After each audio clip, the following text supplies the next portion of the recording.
everyone, and welcome to the latest episode of the Baseline to Baseline podcast. I'm your host, Alister Albert, who I know you can't really see me really clearly right now. I know it's a little bit of a gimmicky thing to be wearing a mask, but it is very topical and relevant at this moment with the coronavirus going on. And of course, yes, it's been going on for some time and we've all been wearing masks, but you know, this is really important to me because I come from a really small island called St. Lucia in the Caribbean, which recently last week registered its first 2 deaths to the virus, and it's something that's, you know, really close to my heart. Coming from that island, you know, I have an elderly father who's, well, he's not elderly, he'll still say he's really strong and really fit for his 77 years old, but you know, it's really important to kind of keep those people and yourself safe by wearing a mask. So you know, it's just my little shout out to St. Lucia, a country who's now kind of feeling the effects and people losing their lives back home over there, like other places in the world who have kind of been devastated by this virus. So everyone, you know, a mask is a little bit of an inconvenience and maybe not the most, you know, lovely fashion accessory, but you know, wear the mask, you know, it does help. Let's not worry about conspiracy theories and all that sort of stuff. You know, the virus is real. Stay safe, wear a mask, protect yourself and protect others. So that's just my little PSA on the coronavirus where that's concerned. And you know, just hope everyone is taking heed. And of course, you know, these are just one of the little changes that the world has endured the last couple of weeks and months, where everyone has been wearing masks. You know, there's been a lot of changes in the USA with politics and all of that, but we're not going to get into that. This is not what this show is. But you know, it's just a matter of all the changes that has been going on that we've kind of had to endure, whether it be forced down by governments and all of that, but you know, to ourselves. But of course, with this whole theme of change, we're kind of going right now into a new NBA season that is about to endure even more change. And you know, that's where this theme kind of really comes in. So we have the 2020-2021 season coming up, starting in a couple of weeks, really, December 22nd. Finally, we know we have a date that is set, where everyone's going to be getting back to the business of playing basketball, and now everyone trying to gun for the Los Angeles Lakers, who won the title just a couple of weeks ago. Really, just the season just ended. So you know, it's going to be really interesting. So like we said, the NBA Players Association and the league have agreed to a new season starting out on the 22nd of December. You know, originally there was a lot of disagreements and conversations had about when should the season start, how long should it be, what measures should be in place and everything. And like we saw over the summer and into you know, September, October, where the season ended, we had teams playing in Orlando in a bubble situation, specific location held where all the participating 22 teams competed against each other to go ahead and play the playoffs and kind of crown a champion. And next year we're not sure what to expect with this new season. And you know, will fans be allowed in the stadiums? You know, how many will be allowed, what the atmosphere is going to be like, what's travel going to be like. And as we've seen with the virus in the USA, you know, they've been hitting record numbers of cases over the last couple of weeks, and of course that translates to deaths and all that sort of stuff. And as we've seen in sports like the NFL and baseball, you know, there have been a lot of players testing positive, and how that kind of puts a spoke in the wheels of teams trying to train and all that sort of stuff. So we're not really sure what's going to happen with the NBA. We know a season is now about to start, but what's really going to happen, we don't really know. So you know, we're going to really keep a close eye on that. But like we said, it's a 72 game slate, 10 games less than the regular 82 game season. You know, and we have basketball, that's the main thing. And we have basketball before Christmas, which is, I think anyone who loves the NBA knows the Christmas slate is something that we all look forward to. Five games thereabout every year on the Christmas day.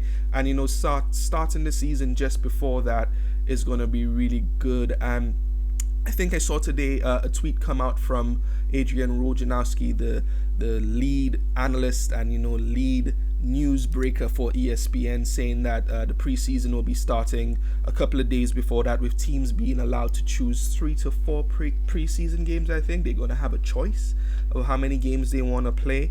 So it's going to be really interesting. We have a really short turnaround between the end of last season and teams coming in to play a couple of preseason games, get ready, and start getting off into the new season. And of course, we seen, of course, because of the season ending recently, we have Miami and Los Angeles who played in the finals, and teams kind of maybe opting to decide how much load management they want to do. I know this has been a phrase that not many people have enjoyed hearing about, stars sitting out and not really playing games to rest and to be ready for the playoffs and all that sort of stuff.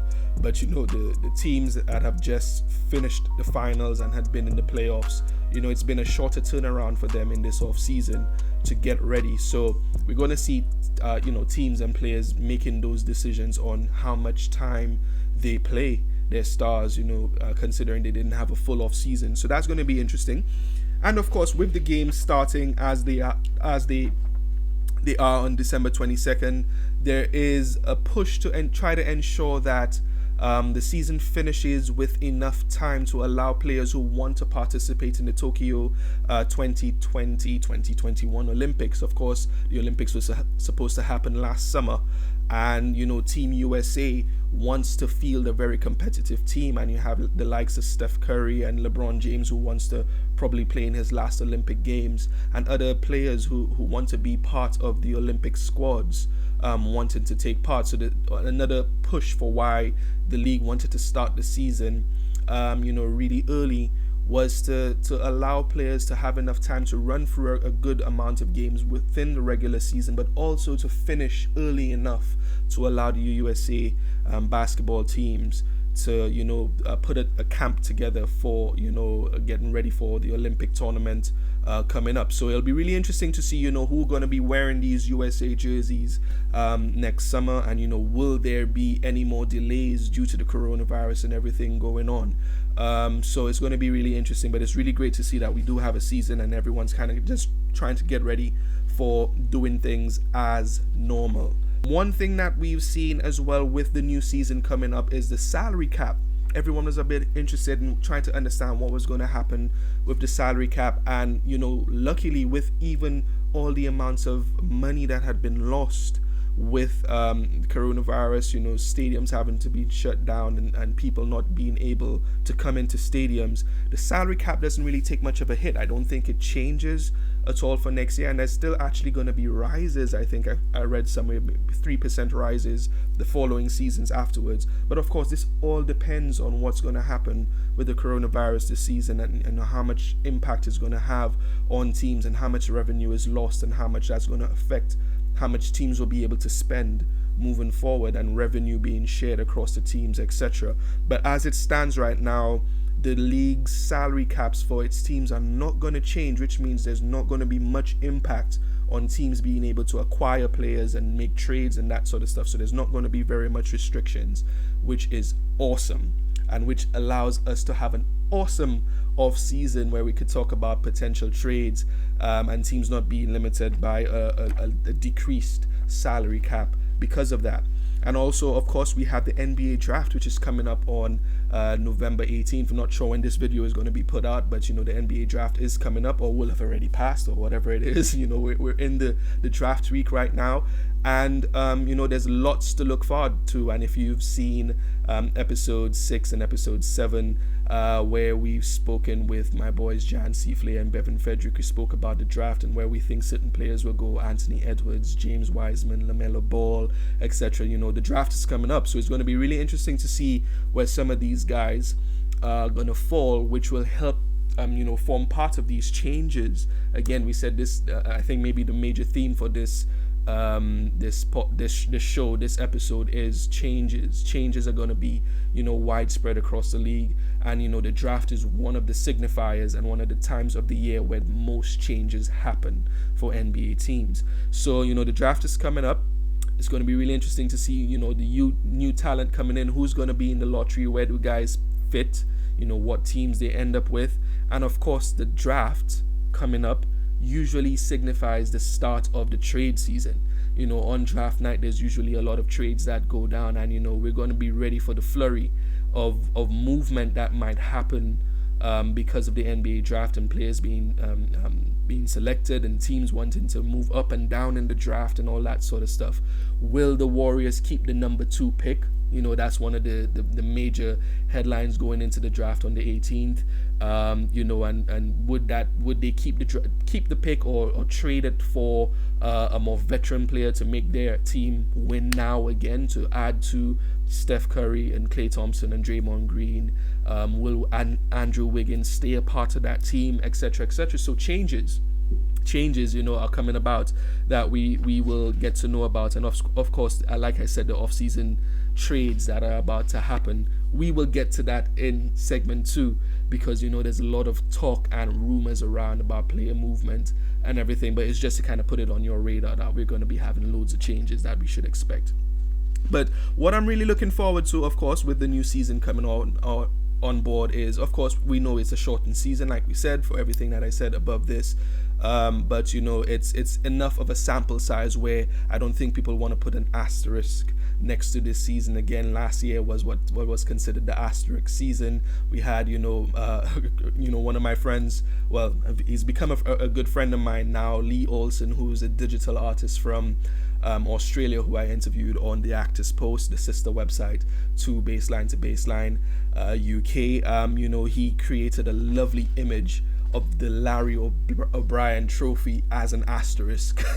So yes, the Los Angeles Lakers won a championship this year and won the actual trophy, but many people might be putting asterisks next to this last season, because of everything that's happened, all the changes, the play-in tournament, and everything else that kind of became made the season a non-comparable year to others.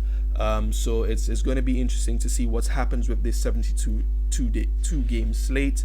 What changes will come with the player movement and player acquisitions, free agent acquisitions and everything. So that's one of the things we're going to be looking forward to. Where would players end up? Can the Lakers repeat, and will the Warriors become healthy and dominant and light years ahead of everyone again? What would Joe Lacob and his team do for this upcoming season, and how would that set up the team for the years to come? And also, one of the things I think we could probably really look forward to, hopefully, and of course it all depends on the coronavirus, is will fans be allowed in the stadiums again? The atmosphere in the bubble in Orlando was really, it was different.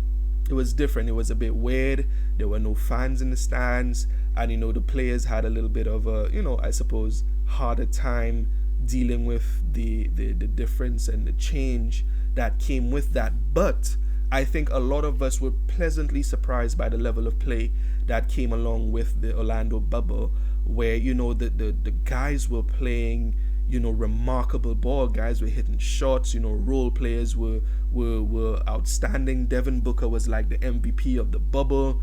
TJ Warren for a moment there was like, he was Michael Jordan, like 50-point games and just like, going at it. The guys were just playing tremendous basketball. Luka Doncic, if you remember his last minute shot over the Clippers, to win a game.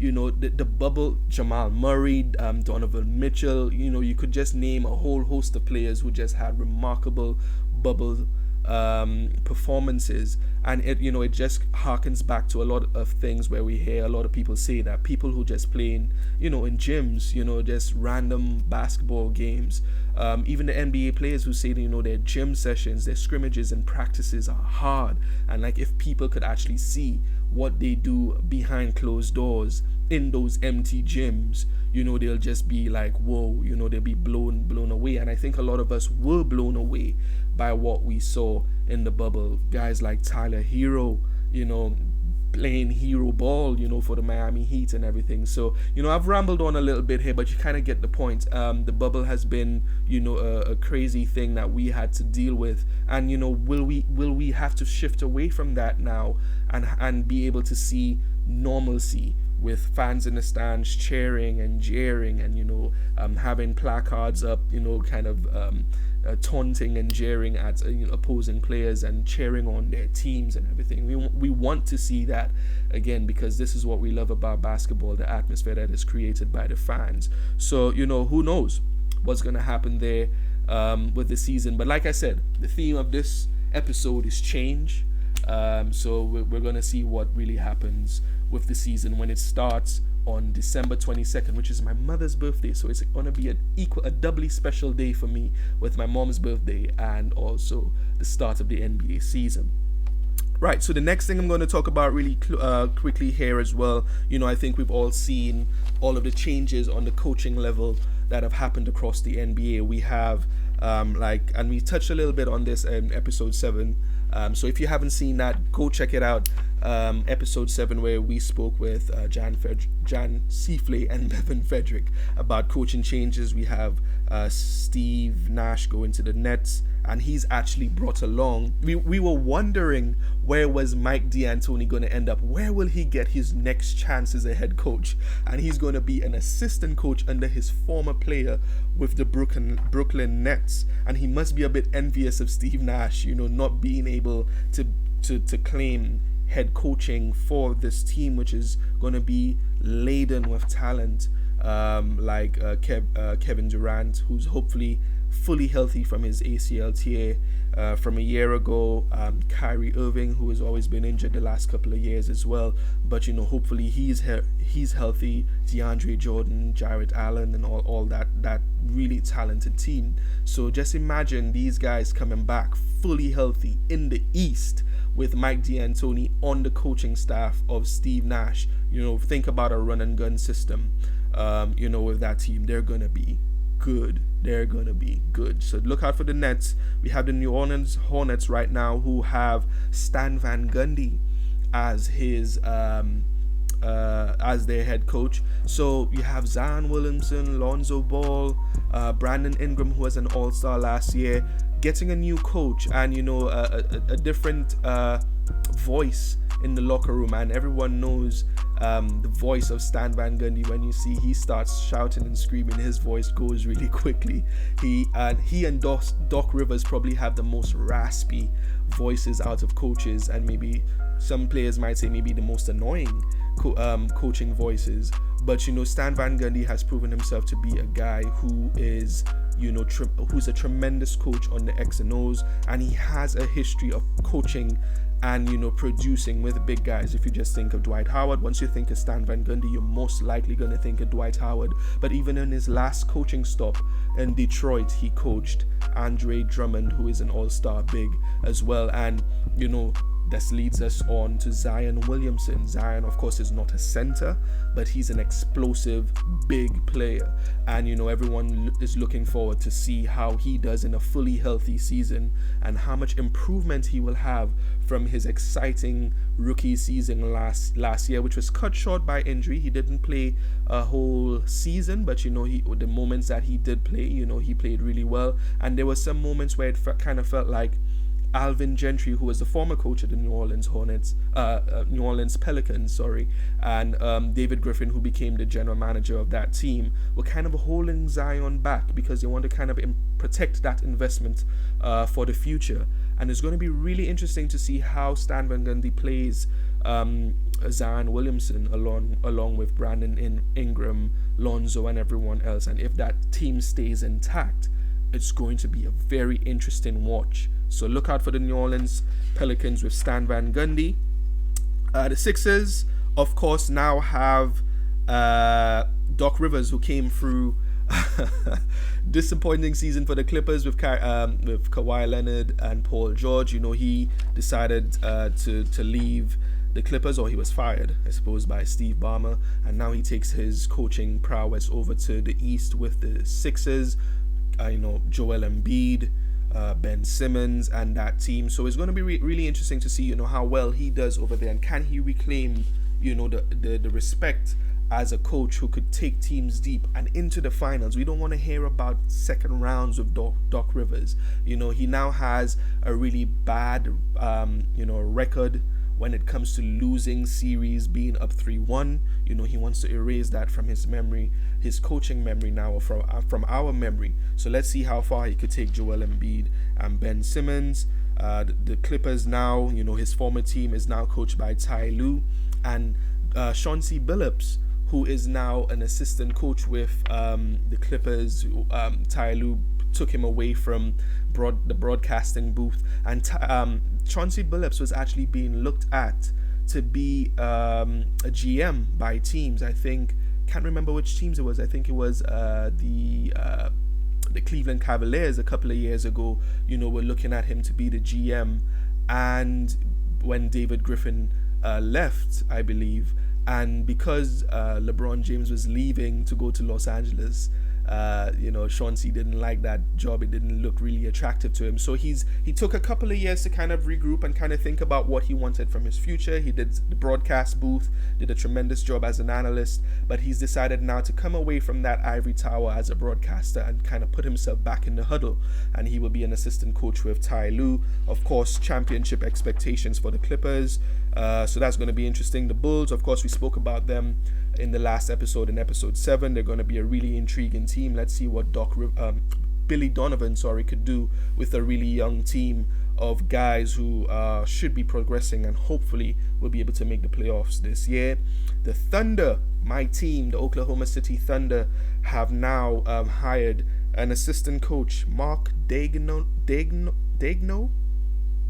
Pardon me. I didn't baptize him. I don't know how to pronounce his name, but I think it's Mark Daigneault, who was an assistant coach with the Thunder for the last 5 or 6 years, I believe.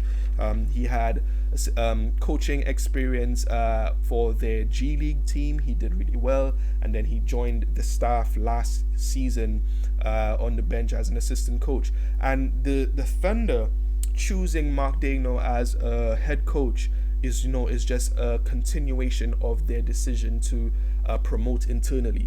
We've seen them do it with players. We've seen Reggie Jackson come off the bench, and play really good. Now we have guys like Lou Dort and Darius Baisley, who are coming off the bench and are ready to kind of take on bigger roles with the team moving forward. And there are going to be changes on the Thunder, on the squad moving forward. So them deciding to promote internally as well and choosing Mark Daigneault as the head coach is just par for the course for the Thunder. So it's going to be really interesting to see what they do.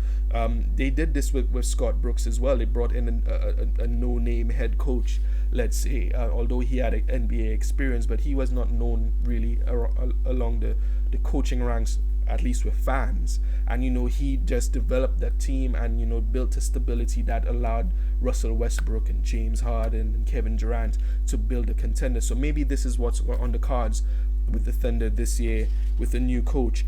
Head coach in Indiana is Nate Bjorkgren, who was an assistant coach as well for a number of years with the Toronto Raptors, I believe. And he's now the head coach in Indiana. He's going to see what's going to happen there. And of course, the big one, Houston picking up Steven Silas, who was an assistant coach with the Dallas Mavericks, and he had been with the Charlotte Hornets and some other teams before. So it's loads of different coaches moving on to different locations and different teams, and it's going to be part of the season of change that we're going to experience. And let's see what these guys could do, and can they take down and outcoach Frank Vogel, and become new champions? Would they be able to lead their teams to champions? And can they get past Eric Spoelstra as well in the East, the Eastern Conference champions, Miami Heat? Can these new East coaches like Steve Nash and Doc Rivers, can they take down Eric Spoelstra in the East? So it's going to be an interesting season. We started off talking about changes, and we'll end this segment here on changes. So we talk about coaching and everything else, and we'll just go straight off into a quick promo read. I mentioned the Actors Post earlier on, and it's entertainers gravitating towards entertainers. So why not check out a website that is made by entertainers for entertainers? Visit the Actors Post for interviews with professional performers like dancers, actors, filmmakers, Hall of Fame sports journalist Peter Vesey, and even international supermodel Sharam Denise. Visit the Actors Post on www.theactorspost.com, or visit its social media pages by visiting the Actors Post on Instagram, Twitter, and Facebook.